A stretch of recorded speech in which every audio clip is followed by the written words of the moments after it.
My dad had been very strict with me ever since after he heard about a dangerous vampire in the village. I did not believe him. And it always caused us an argument because of this. Years passed, and my dad was not only strict but becoming stubborn and toxic. Whatever I do, he never supported me and will always hurt me with his toxic words. One night, after a heated argument with my dad, I found myself wandering into a small village. It was dark and eerie, but I couldn't bear to be at home anymore.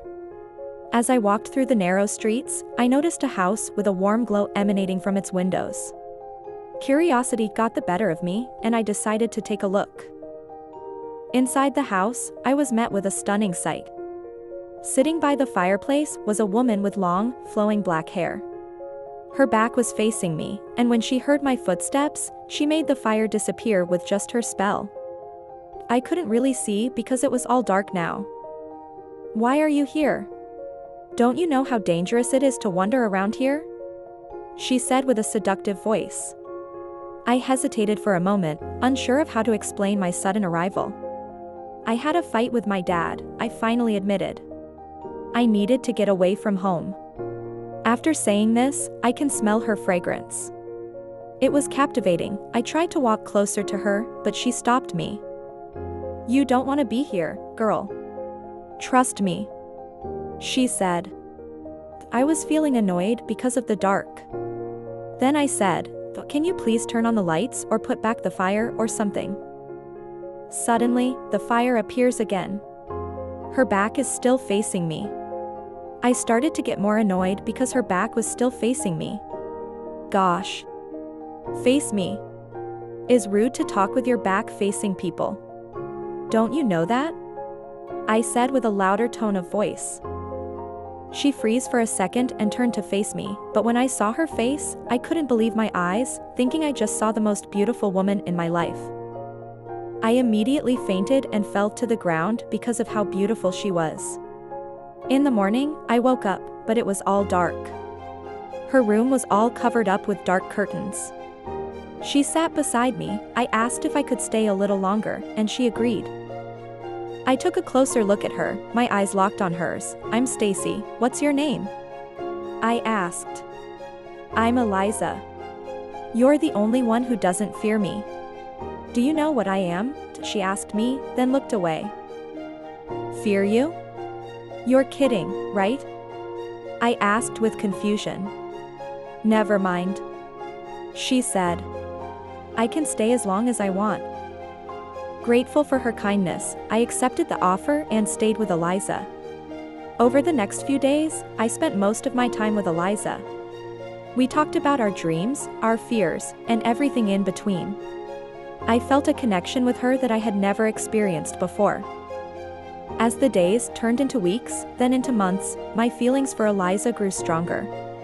I couldn't deny the attraction I felt towards her. But as our love grew, so did the danger. Eliza revealed her true identity to me. She was a vampire.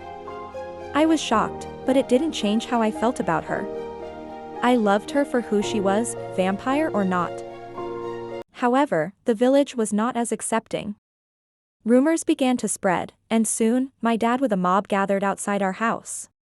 He was with the villagers demanding that Eliza be driven away. I don't know how my dad found me, but I refused to go back to him. My dad looked at me and said, "Stacy, come with me now. Your life is in great danger. Don't stay with her. She's a vampire. She'll kill you." "No, I will not go back to you. Every time you just yell at me for tiny mistakes I made. You never listen to me. You're toxic, Dad." "So, no," I said with anger.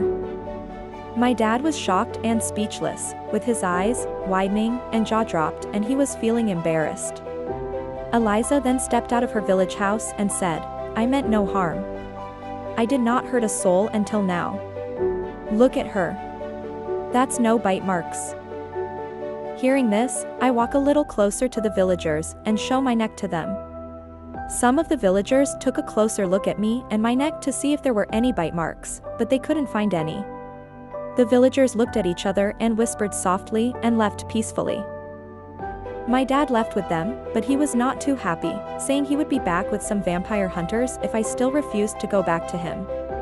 I had a discussion with Eliza after the incident. I went to bed with Eliza that night. I was confused about what to do. Eliza allowed me to sleep in the same bed with her.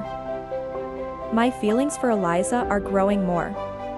Eliza, are you asleep yet? I asked with a soft voice. No, why? Stacy. She asked and looked me in my eyes. I want to be with you. Take me with you. I want nobody but you. I replied. Eliza then slowly got up and moved closer to me, her eyes and my eyes locked. I couldn't look away. Her charm got me. I touched her cheek and her ear, but it was cold. I could feel her soft, smooth, cold skin. I couldn't believe my hands. How could she still have such skin as for a vampire? I pull her closer, our body met, our nose and lips almost touching. I felt a magnetic attraction drawn to her as she had cast a spell on me. Do you have any regrets? Are you sure you want this? That she asked me with her soft voice, while her hand was gently touching my face and neck. She showed her sharp fangs and moved closer to my neck. Do it. I just want you. Nothing matters anymore. I said. I turned my head looking to the left, exposing more of my neck to her. I then felt her sharp fangs penetrate deep into my skin. I moaned in pain slightly, my hands rubbing her back gently, but I was satisfied. I never thought of anything at that moment, but only to be with Eliza. I fell asleep happily. The next morning, fearful for our safety, we made the difficult decision to leave the village behind. But Eliza could not stand the sun, so we waited until evening. Together, we embark on a new journey, exploring the world and finding solace in each other's arms. Our love was unconventional and forbidden, but it was beautiful for me. Eliza had always been there and cared for me. She showed me her love, and she supported me in every possible way. And so, we continued our urban romance, navigating the shadows and defying societal norms. Nothing could tear us apart. My dad and the vampire hunters never found us. I heard rumors about my dad's attitude and behavior have worsened. He never changed. I was slowly becoming more like Eliza. I no longer can enjoy my favorite food or drinks anymore. We fed on rabbits' blood, and without hurting them. We have a way to make sure those cute rabbits still able to live after we had some of their blood. Becoming a vampire like Eliza, I had no regrets. All I wanted is to be with Eliza forever. I told myself that every time I chose Eliza over my toxic dad, it was the right choice. If I'm not happy with a toxic person anymore, let him go. And I don't see Eliza as a monster like others would. I see a caring and loving person in her. That's what is most important.